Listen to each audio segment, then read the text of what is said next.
Friends வணக்கம். இந்தியாவுடைய வடக்கில் இமயமலை அமைஞ்சிருக்கு. அந்த இமயமலை உருவான விதம், அதனுடைய அதிசயங்கள், அதனால் இந்தியாவிற்கும் மற்ற நாடுகளுக்கும் கிடைக்கக்கூடிய பயன்கள் போன்றவற்றை தான் இந்த வீடியோவில் பார்க்கலாம். இந்த இமயமலையில் எத்தகைய ஆச்சரியமான விஷயங்கள் உள்ளன. இமயமலை 100 மில்லியன் ஆண்டுகளுக்கு முன்னாடி ஏற்பட்டது என்றும், அதற்கு முன்பு ஒரே காண்டினென்ட்டாக, சூப்பர் காண்டினென்ட்டாக அந்த இடம் இருந்தது என்றும், பூமியில் உள்ள பிளேட்டுகள் நகர்ந்து இந்த மொத்த சூப்பர் காண்டினென்ட்லிருந்து பிரிந்து இந்தியா ஏசியாவில் தனி இதுவாக உருவாகியது. உலகத்திலேயே உயர்ந்ததும் பெரியதுமான இமயமலை தொடர் இந்தியாவில் உள்ளது. எவரெஸ்ட் போன்ற உலகத்தின் உயர்ந்த சிகரங்களும் இதில் அமைந்திருக்கு. கடல் மட்டத்திலிருந்து 7200 மீட்டர், அதாவது 23,600 அடி உயரத்தில் உள்ள 100க்கும் மேற்பட்ட சிகரங்கள் அமைந்துள்ளன. இமயமலை பனி போர்த்திய வெண்பனி மலையாக காட்சி அளிக்கிறது. இது உலகத்தில் அண்டார்டிகா போன்று பனி அதிகமாக இந்த இமயமலை இருக்கிறது. அதாவது அண்டார்டிகாவில் பனிக்கட்டிகளாக இருக்கும். இங்கு மலையின் மீது வெண்பனி மலையாக மலைகள் காட்சி அளிக்கும். அந்த அளவுக்கு பனி போர்த்தியது போல் இருக்கும். இந்தியாவின் வட எல்லையாக இது அமைஞ்சிருக்கு. இது இந்திய நாட்டிற்கு ஒரு பாதுகாப்பு அரணாகவும் உள்ளது. இந்த இமயமலை தொடர் பூட்டான், சீனா, இந்தியா, நேபாளம், பாகிஸ்தான் போன்ற 5 நாடுகளில் இது பரவியுள்ளது. இந்தியா, பூட்டான், நேபாளத்தின் இமயமலை தொடர் அதிகமான சிகரங்கள் உள்ளது. எவரெஸ்ட் சிகரம் இருப்பது நேபாள நாட்டில்தான். இந்திய துணைக்கண்டத்தின் சமவெளிகளை தீபெத்திய பீடபூமியிலிருந்து இந்த இமயமலை பிரிக்கிறது. இமயமலை எவ்வாறு உருவாகி உள்ளது என்பதை பார்க்கலாம். சூரியனிடமிருந்து பிரிந்து வந்த வாயு வளையங்கள் காலப்போக்கில் குளிர்ந்து இறுகி பாறைகளாகவும், இறுகி எல்லா நிலப்பகுதிகளும் ஒன்றாக இணைந்து பாஞ்சம் என்ற பெயரில் இருந்தது. இந்த பாஞ்சத்தை சுற்றி பாஞ்சாலா என்ற நீர்ப்பரப்பு இருந்தது. இதில் வானவில் பாறைகள் என்ற நிலப்பகுதி தீபகற்ப இந்தியாவாக உருப்பெறுகிறது. அங்கோரா, கோடுவானா என்ற பகுதி இறுகி படிவு பாறைகளாக மாறியது. அது நகர்ந்து வரும்பொழுது 2 நிலப்பகுதிகளுக்கு இடையே இருந்த மிருதுவான படிவு பாறைகள் அழுத்தப்பட்டு மடிப்பு மலைகளாக உருவாகியுள்ளது. இந்த மடிப்பு மலைகள் தான் உயரமாக எழும்பி இப்பொழுது உள்ள இமயமலை ஆகும். இந்த இமயமலை ஒவ்வொரு வருடமும் இப்பொழுதும் 5 mm அளவு உயர்ந்து கொண்டு இருக்கிறது என்று கூறப்படுகிறது. இந்த இமயமலையின் மேற்கில் சிந்து நதி பள்ளத்தாக்கிலிருந்து கிழக்கே பிரம்மபுத்திரா வரைக்கும் சுமார் 2400 கிலோமீட்டர் தூரத்துக்கு பரவியுள்ளது. கடல் மட்டத்திலிருந்து சுமார் 8000 கிலோமீட்டர் உயரத்துக்கு நிறைய குன்றுகளையும் மலைகளையும் கொண்டுள்ளது. இந்தியாவில் இமயமலை தொடர் மாநிலங்கள், யூனியன் பிரதேசங்கள் 13 இடங்களில் இது பரவியுள்ளது. ஜம்மு காஷ்மீர், லடாக், உத்தரகாண்ட், இமாச்சல் பிரதேசம், அருணாச்சல பிரதேசம், மணிப்பூர், மேகாலயா, மிசோராம், நாகாலாந்து, சிக்கிம், திரிபுரா, அஸ்ஸாம், மேற்கு வங்கம் போன்ற இடங்களில் இந்த இமயமலை பரவியுள்ளது. இமயமலை காஷ்மீரில் சுமார் 500 கிலோமீட்டரும், அருணாச்சல பிரதேசத்தில் 200 கிலோமீட்டரும் அகன்று காணப்படுகிறது. இந்த இமயமலை மொத்தம் 5,78,000 சதுர கிலோமீட்டர் பரப்பளவில் பறந்து காணப்படுகிறது. இமயமலை வெப்பப்பகுதியில் இருந்தாலும் உயரமான சிகரங்கள், மலைகள் பனியால் போர்த்தியது போல் காட்சியளிக்கும். இந்த பனிப்பாறையின் நடுவே உத்தரகாண்ட் மாநிலத்தில் உள்ள கங்கோத்ரி, யமுனோத்ரி உற்பத்தி இடம் இருக்கிறது.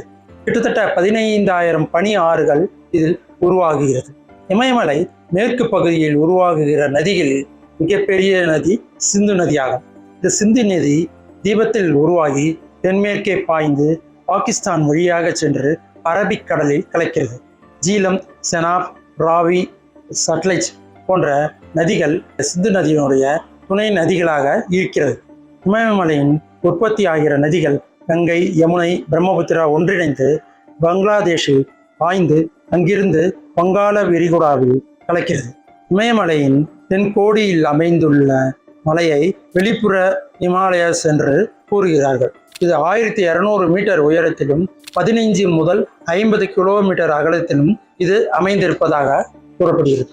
இந்த வெளிப்புற இமாலயாஸ் பகுதியில் பாறாங்கற்கள், களிமண்ணாலான கடல் படிவங்களை தான் அதிகமாக இங்கு இருக்கும் என்று கூறுகிறார். சிவாலிக் தொடர்களில் தாழ்வான பகுதியில் உள்ள ஆறுகளால் கூழாங்கற்கள், சரளை கற்கள் போன்றவைகள் இருக்கிறது. அதன் மூலம் சமவெளிகளை உருவாக்குகிறது.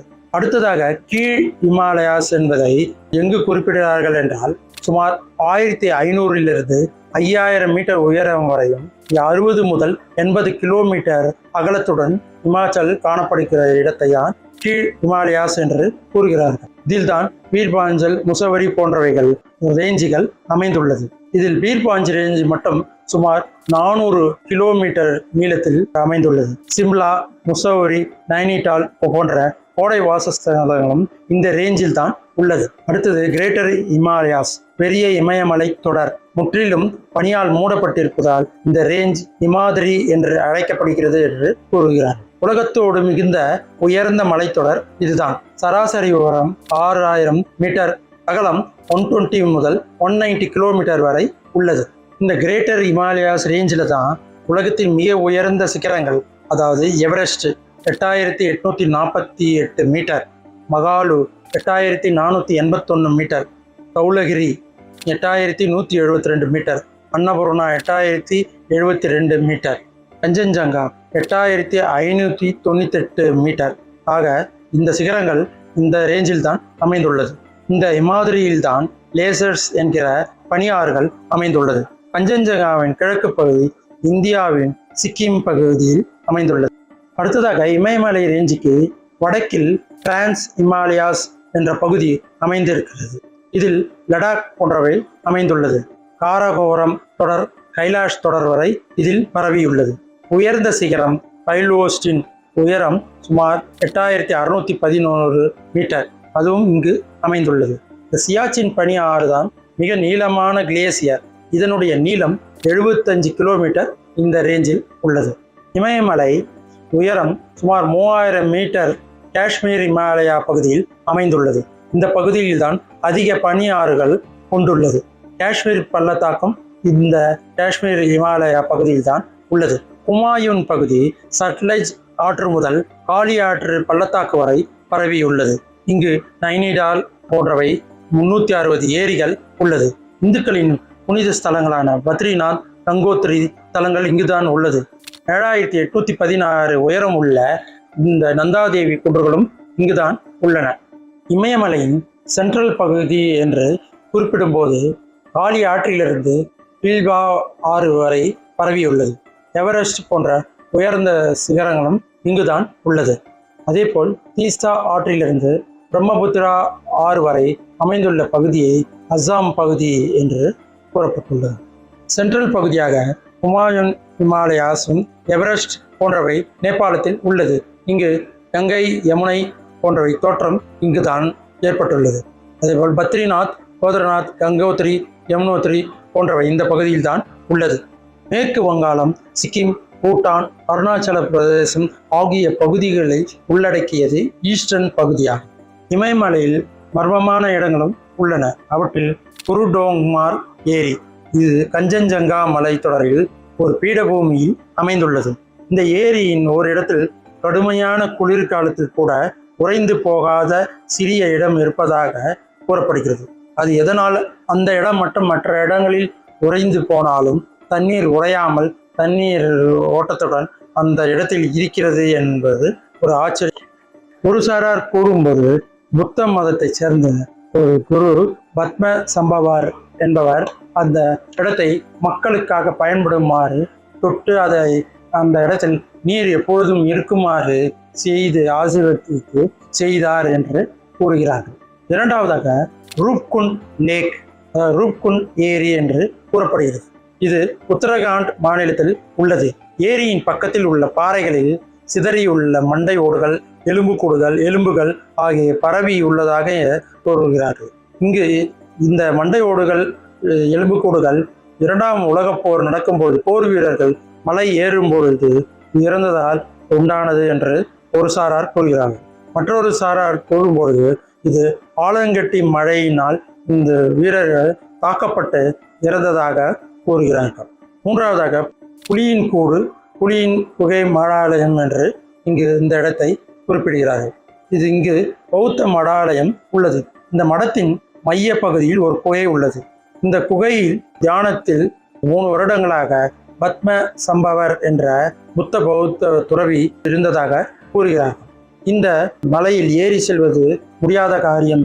அப்படியும் இந்த புத்த துறவி அவர்கள் புலியின் மீது அமர்ந்து பறந்து இந்த குகைக்கு சென்றதாக கூறுகிறார்கள். இந்த மடாலயம் 1692ஆம் ஆண்டு கட்டப்பட்டதாகவும் இது தியான மண்டபமாக விளங்குகிறது என்றும் கூறுகிறார். அடுத்ததாக இந்த இமயமலையில் கங்கார் குன்சும் என்ற பகுதி அமைந்துள்ளது. இது உலகத்தின் மிக உயரமான பகுதியாகும். மனிதனின் காலடி இங்க படாத இடமாகும். இது அந்த அளவுக்கு உயரத்துக்கு சென்று பள்ளத்தாக்கில் இறங்க முடியாத மனிதனால் முடியாத காரியமாக இன்று வரை விளங்குகிறது. இந்த இடம் பூட்டானில் அமைந்துள்ளது.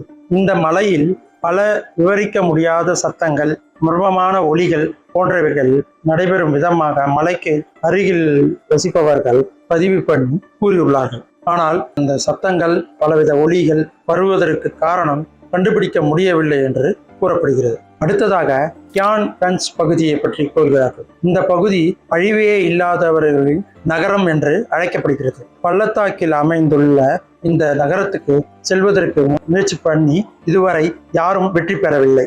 திபெத் இந்தியாவை சேர்ந்தவர்கள் நான் கஞ்ச் ஒரு உயர் பரிமாணம் கொண்ட இடம் என்றும் கூறுகிறார்கள். இங்கு முனிவர்கள், யோகிகள், தகுதியான ஆன்மாக்கள் மட்டுமே இந்த இடத்தில் வசிப்பதாக கூறுகிறார்கள். இந்த இடத்தை ஆன்மாக்களையும் யோகிகள், முனிவர்களை தவிர வேறு யாரும் அடைய முடியாது என்றும் நம்புகிறார்கள்.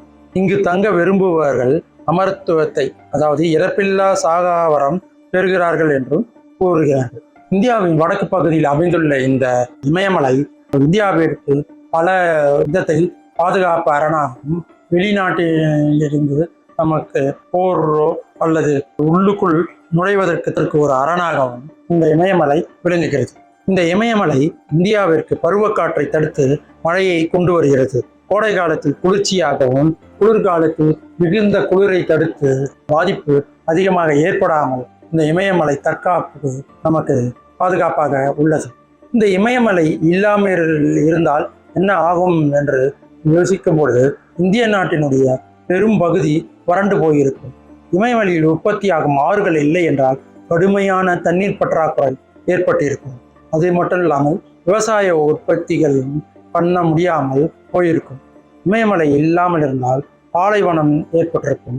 மேலும் இங்கு நிலநடுக்கம், புயல் போன்ற இயற்கை சீற்றங்களால் இந்தியாவுக்கு பாதிக்கப்படாமல் இருப்பதற்கு இந்த இமயமலை மிகவும் உதவிகரமாக இருக்கிறது. அதேபோல் சுற்றுலா மூலம் நமக்கு இந்திய நாட்டிற்கு மிகவும் வருமானத்தை கிடைக்க இந்த இமயமலை உதவுகிறது. இங்கு இந்து கடவுள்கள் சேர்ந்த கைலாஷ் போன்ற புத்த மடங்கள் உள்ள புத்த துறவிகளும் புத்த கோயில்களும் இங்கு நிறைய அமைந்துள்ளன. இந்த கோயில்களுக்கு மக்கள் வரும்பொழுது வருமானமும் இந்த இந்தியாவிற்கு கிடைக்கப்பெறுகிறது. இமயமலை பகுதி பல்வேறு மருத்துவ வளங்களை கொண்டு தாயகமாக விளங்குகிறது. இங்கு உள்ள காடுகளில் சாதாரண இருமல் முதல் பாம்பு கடி, பூச்சிக்கடிகள் வரை அதனால் ஏற்படும் பாதிப்பை குறைப்பதற்கு தாவரங்கள் 1000 வருடங்களாக பயன்படுத்தப்பட்டு வருகின்றன. இந்த இமயமலையில் மருத்துவ குணங்களை கொண்ட தாவரங்களின் பாகங்களான வேர், பூ, தண்டு, இலைகள் மற்றும் பட்டை ஆகியவை வெவ்வேறு நோய்களுக்கான மருந்தாக பயன்படுத்தப்படுகிறது. மேலும் இந்த இமயமலை பகுதியில் கொடிய மிருகங்களும் விலங்குகளும் வசிக்கின்றன என்றும், செந்நிற ஓநாய் மற்றும் பாண்டா போன்ற மிருகங்கள் நிறைய வசிப்பதாக கூறுகிறார்கள். இமயமலை பகுதியிலும் பெரிய பெரிய காடுகள் இந்த மலைத்தொடரில் இருக்கின்றன என்று கூறப்படுகிறது. கடைசியாக இந்த இமயமலை தொடர் நமக்கு இந்தியாவுக்கு மிகவும் பாதுகாப்பாகவும் மற்றும் இயற்கை வளங்களை தருவதாகவும், அதனால் இந்தியாவிற்கு பலவித பயன்களும் ஏற்படுகிறது. இந்த வீடியோவை லைக் பண்ணுங்க, சப்ஸ்கிரைப் பண்ணுங்க.